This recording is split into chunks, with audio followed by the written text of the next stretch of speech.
آج ہم آپ کو جنگ احد کے بارے میں بتائیں گے۔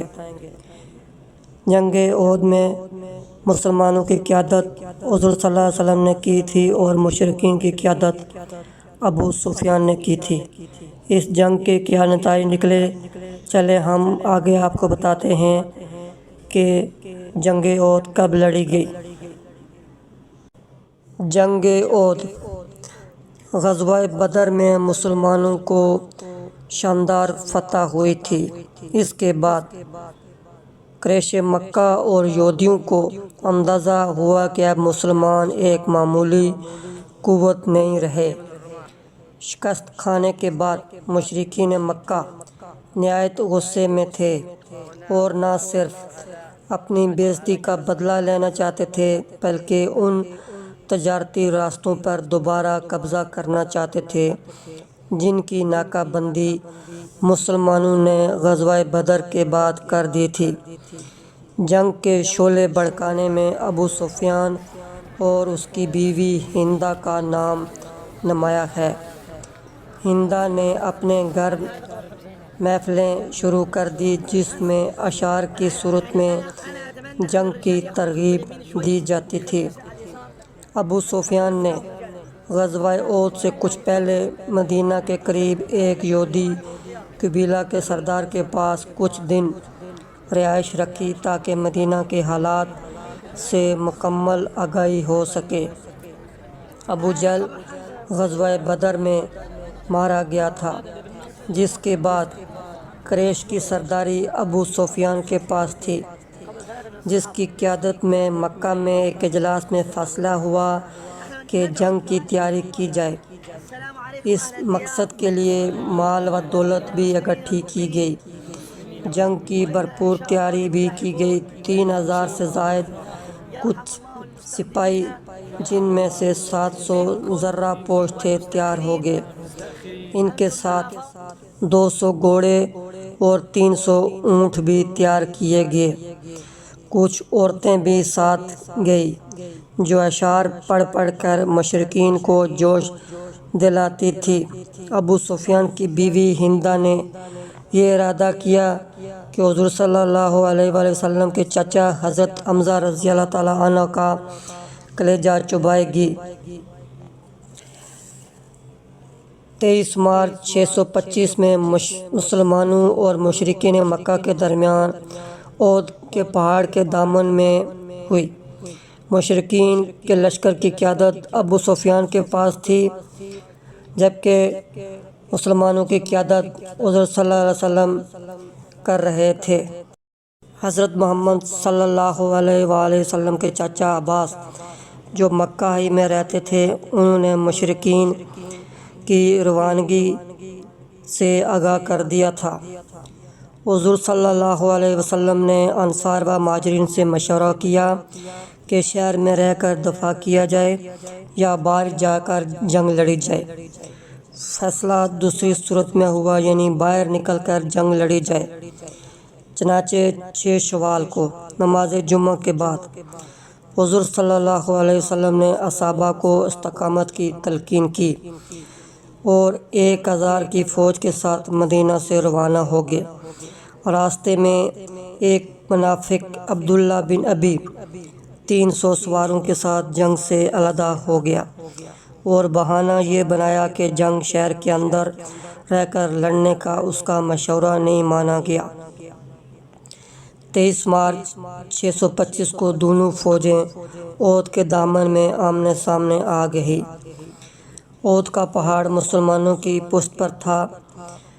وہاں پر ایک درہ پر حضور صلی اللہ علیہ وسلم نے عبداللہ بن جبیر کی قیادت میں 50 تیر اندازوں کو مقرر کیا تاکہ دشمن اس راستے سے میدان جنگ میں نہ آ سکے، اور ان کو یہ تلقین کی کہ کسی بھی صورت میں اس درے کو خالی نہیں چھوڑنا ہے۔ جنگ کا آغاز مشرکین کی طرف سے ہوا جب ابو عامر نے تیر اندازی کی۔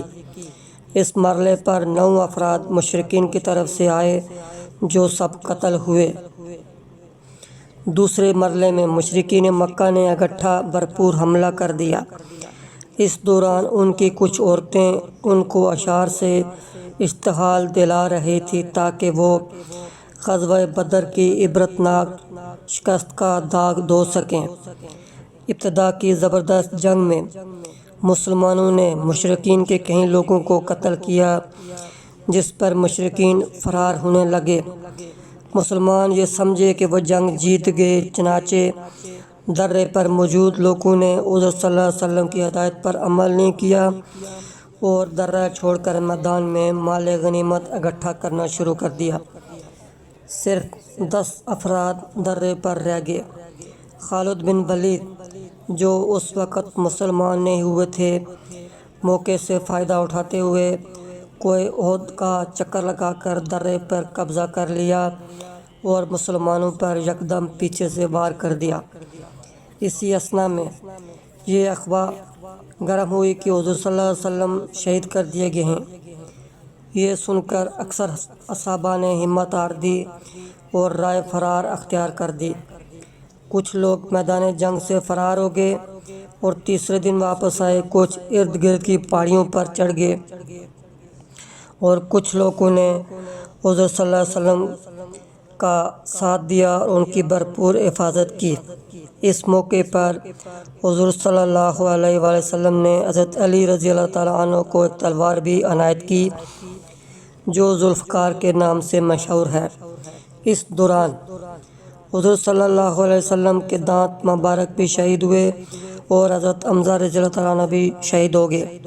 اس بارے میں اللہ نے قرآن میں فرمایا، جب تم افراتفری کی حالت میں بھاگے جا رہے تھے اور کسی کو مڑ کر نہیں دیکھتے تھے اور حضور صلی اللہ علیہ وسلم اس جماعت میں کھڑے جو تمہارے پیچھے ثابت قدم رہی تھی تمہیں پکار رہے تھے، پھر اس نے تمہیں غم پر غم دیا۔ یہ نصیحت و تربیت تھی تاکہ تم اس پر جو تمہارے ہاتھ سے جاتا رہا، اس مصیبت پر جو تم پر آن پڑی، رنج نہ کرو اور اللہ تمہارے کاموں سے خبردار ہے۔ سورۃ آل عمران آیت 153۔ کچھ وقفے کے بعد صحابہ میدان میں واپس آنا شروع ہو گئے۔ چونکہ مشرکین اپنے بھاری سامان مثلاً زرہ بختر کی وجہ سے احد کے پہاڑ پر چڑھ نہ سکے، اس لیے کئی مسلمانوں کی جان بچ گئی۔ ابو سفیان کی بیوی ہندہ اور اس کے ساتھ کچھ لوگوں نے مسلمان شہداء کے ناک اور کان کاٹے اور ہندہ نے حضرت حمزہ رضی اللہ تعالیٰ عنہ کا کلیجہ نکال کر چبایا، جس کا حضور صلی اللہ علیہ وسلم کو بے حد رنج رہا۔ کچھ مسلمانوں کے واپس آنے اور یہ معلوم ہونے کے بعد کہ حضور صلی اللہ علیہ وسلم شہید نہیں ہوئے، مشرکین نے جنگ سے مکہ کی طرف واپس اختیاری کی۔ بعض لوگ اس جنگ کو مسلمانوں کی شکست خیال کرتے ہیں اور بعض کے خیال کے مطابق اس کا کوئی ٹھوس نتیجہ نہیں نکلا۔